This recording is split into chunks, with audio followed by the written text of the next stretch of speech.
Welcome back. So you, like I, might remember when all this was trees. I certainly remember it because I just dug them all up.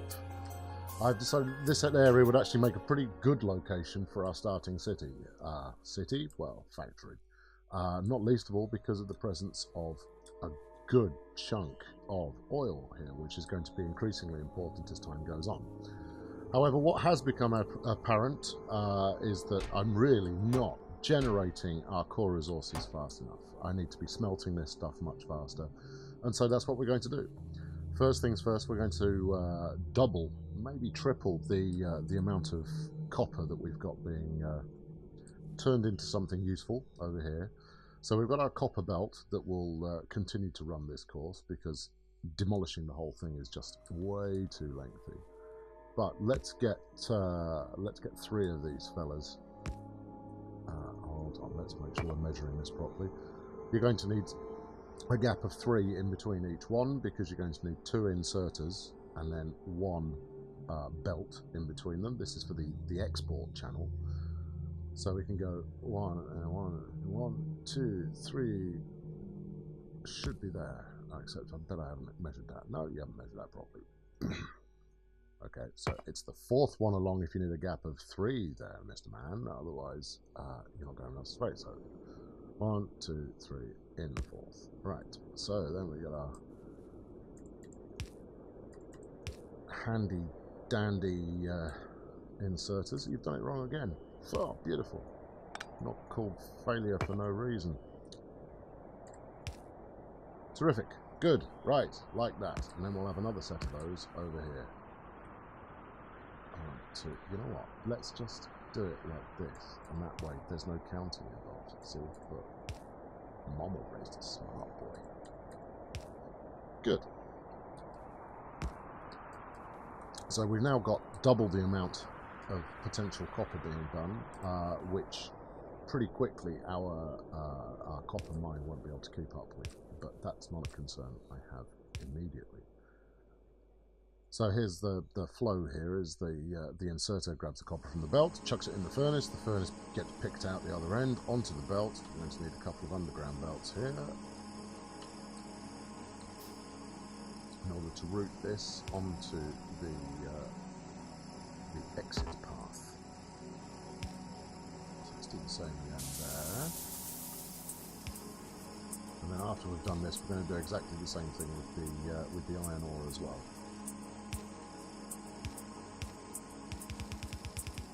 Right, not entirely sure where I'm going to put that yet, but that will do for the time being. So my plan is to run a nice coal belt straight up behind here. And I think the ideal would probably be to ensure that the coal is also being used for the sake of efficiency by an iron processing unit on the other side. So let's just mirror this up. How are we doing for stone? We've got no stone. Well, that's not helpful. Just going to grab some stone quickly. And what I probably ought to do is actually get this automated now. But to be honest, I want to be shot of stone furnaces before too long. The downside is, and I've already started the research on it, is advanced material processing, which gives us the next stage up in furnace, requires green flasks as well. And if you want to make those by hand, it takes a heck of a long time, and you need 50 of them. So this is a high time we actually started automating with some kind of plan in mind, rather than just throwing stuff up all over the map in a random fashion. So 1, 2, 3, 4 stone furnaces.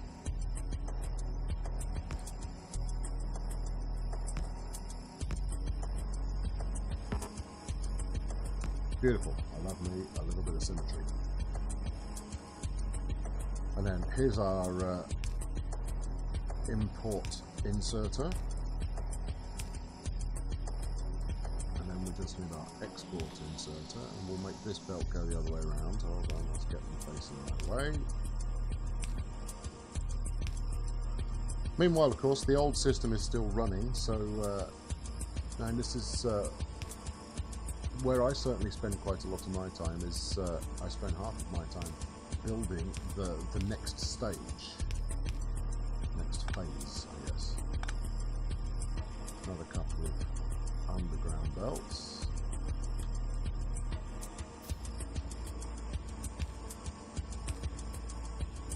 Take that an arbitrary number up, but that will do the trick.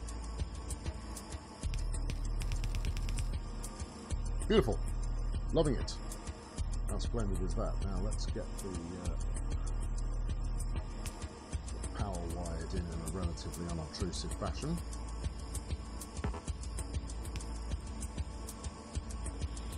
Make sure everybody's covered.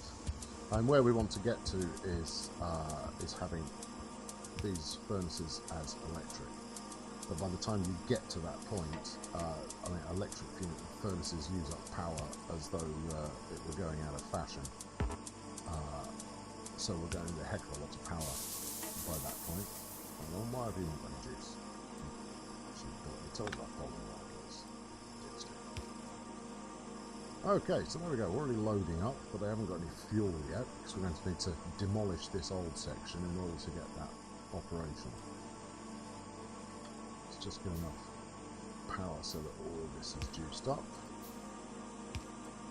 with no due care and attention. Magnifico. So we want our iron belt coming in here,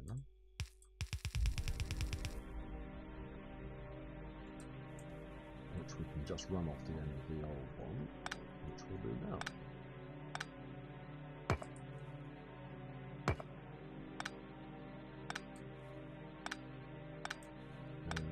Destroying all our old works, nothing more satisfying.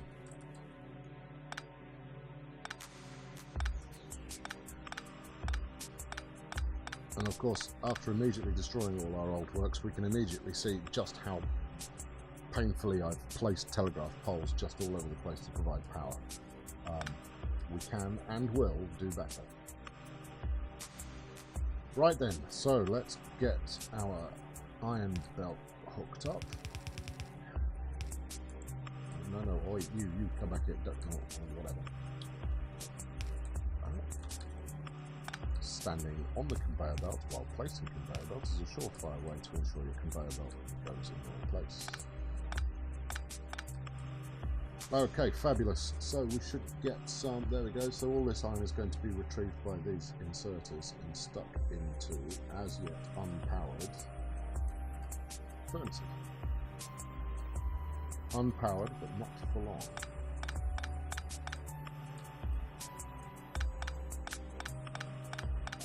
So let's delete the old coal belt. And since we now have both resources being serviced by the same coal belt, we'll probably need in fairly short order to be bringing coal in on both sides of the belt. Because bring it down one side is not the most efficient way to go.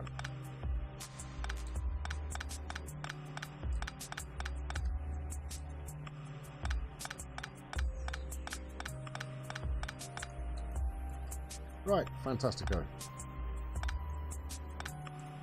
Essentially. Good.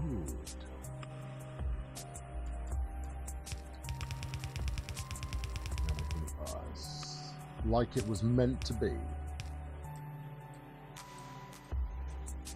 Okay, so this should now all spring into life relatively quickly.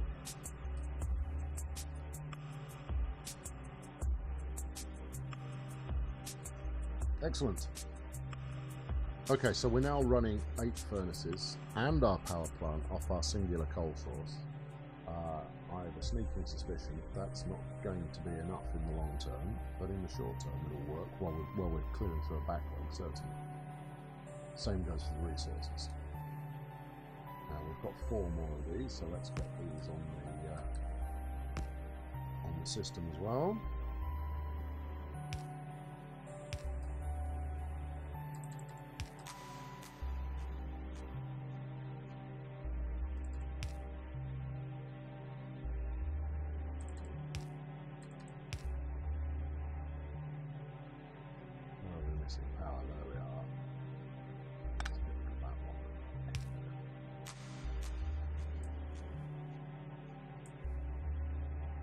intense concentration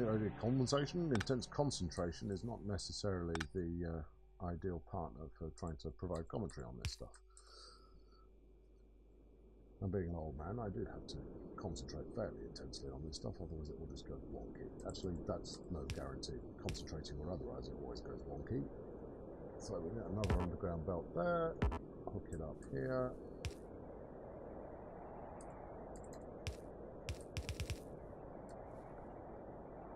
Excellent. Good. Right, so that's working nicely. This is clearly working nicely as well.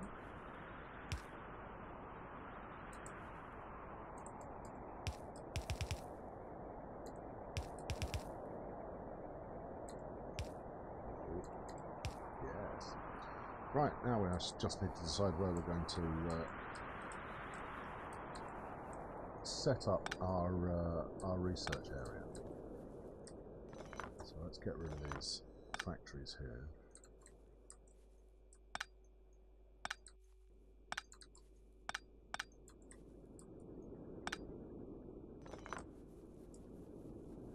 Okay, so we've got iron coming out of the top at a reasonable pace. Only 5 going at the moment. We'll have more going before too long, but that will require more raw resource output. 5 going along the bottom. And now we're going to want at least, let's go for 4 labs and okay, so the important thing here is that we're going to design this in a way that uses both sides of the belt, and that's absolutely vital. Otherwise, you end up having to tear down your lab construction later on and rethink the whole thing from scratch. And frankly, I can't be bothered with that. So let's build it in a nice open area in a straight line. As soon as you boys can be bothered, I have to chop this tree down while we're here. I guess I've just got it in for trees. I'm sure the aliens won't mind the fact that I'm destroying their trees.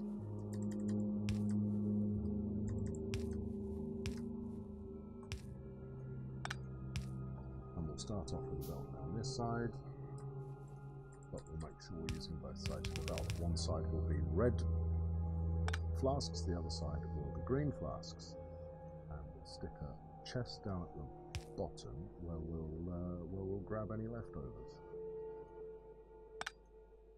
Now, I usually like to use belts in such a way that they act as a natural buffer, a natural cue for whatever it is that I'm making. But in terms of flasks, you never want to be in a position where you could potentially run out of flasks further on. While you're waiting for, say, blue flasks to be created, you could still be making plenty of green and reds. And therefore, it makes sense to stick them in a chest. You'll see what I mean when I get to it. Okay, fantastic. So first things first, let's make red flasks. Now red flasks, as we identified before, they use 1 copper plate and 1 iron gear wheel.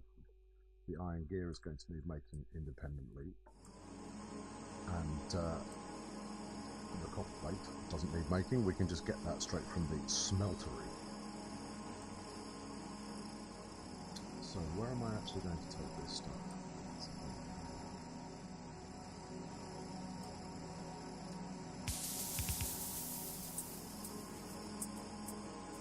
Nice piece of centralized iron storage.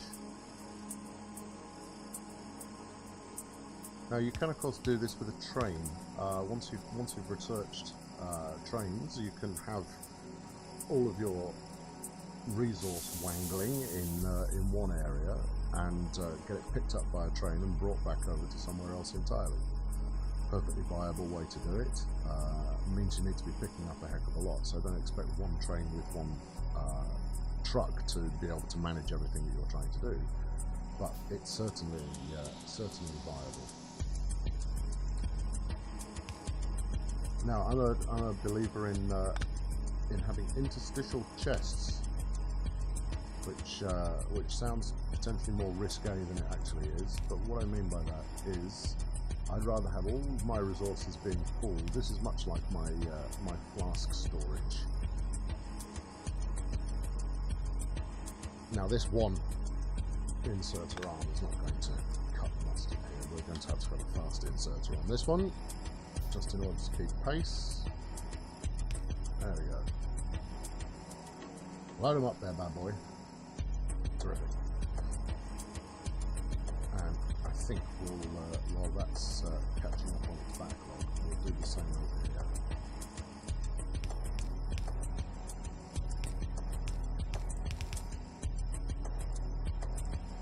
The other thing it may be worth caveating at this point is that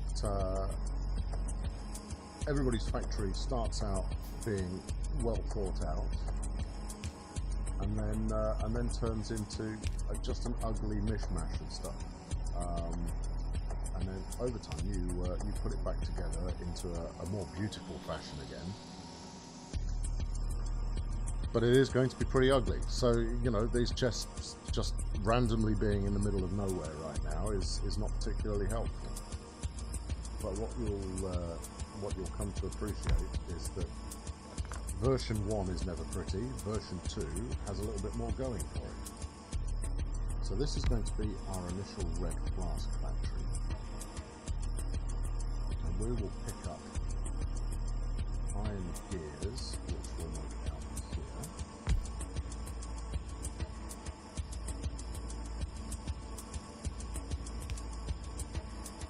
But why bother putting a belt? Why not just put the factory right next to the chest? Because I don't want an infinite number of iron belts. Thank you very much. I want just enough iron belts to get the job done. Alright, is that alright with you? Is that fine? Okay. Do I particularly care if it's not alright with you? Right. Of course, I have to put it too close together, so it's not actually going to work. Hey, hey! Move slightly further apart.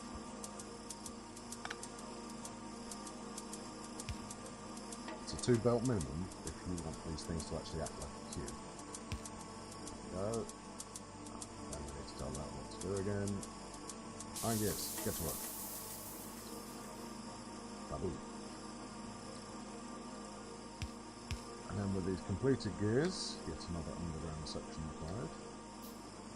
That's, you say that like it's a bad thing, right? Bloody love underground sections. Nothing more satisfying than a deeply nested conveyor belt spaghetti.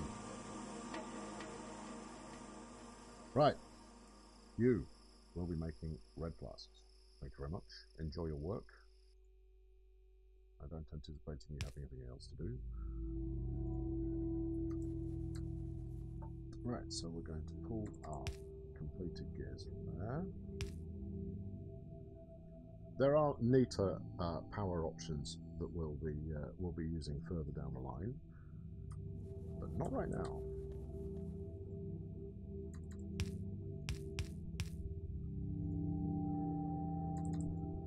Okay, and then we'll pull out our copper that we need to make these flasks with from there,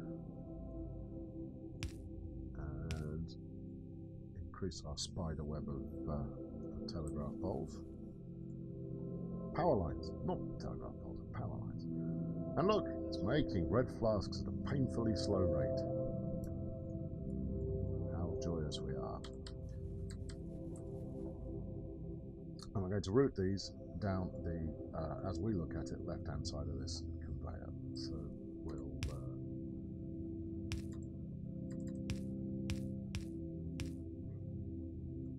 hook that along there. Perhaps we put the extractor in. Extractor? Yeah, you know what I mean. There we go. Fantastic. So those chaps are now going to rattle down there past our research center, of which number 4 is not yet present. We're going to need another inserter to get that cracking.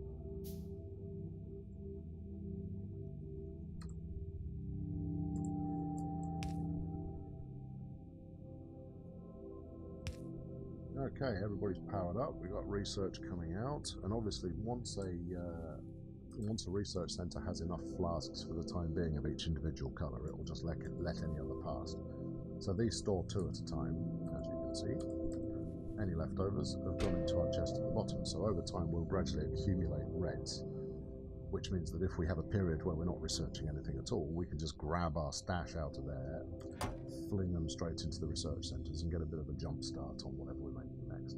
It also means that these, which are now waiting for greens, as we're working on advanced material processing, so that we can get the steel furnace. Steel furnace. So while it's waiting for greens, it's not going to stop making reds. We'll keep making reds, but I want to keep them stored up. So here we go. We've got gears nicely queued up.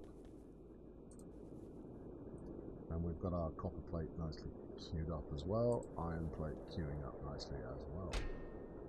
Meanwhile, our resources are happily building. But, as predicted already, nowhere near enough copper coming in to maintain that. And actually, nowhere near enough iron coming in to maintain that. So how about this? I'll go away and get that fixed, and we'll make a start on where the green flask machinery is going to be set up, and you can catch up with me in a bit and see how we get on with that.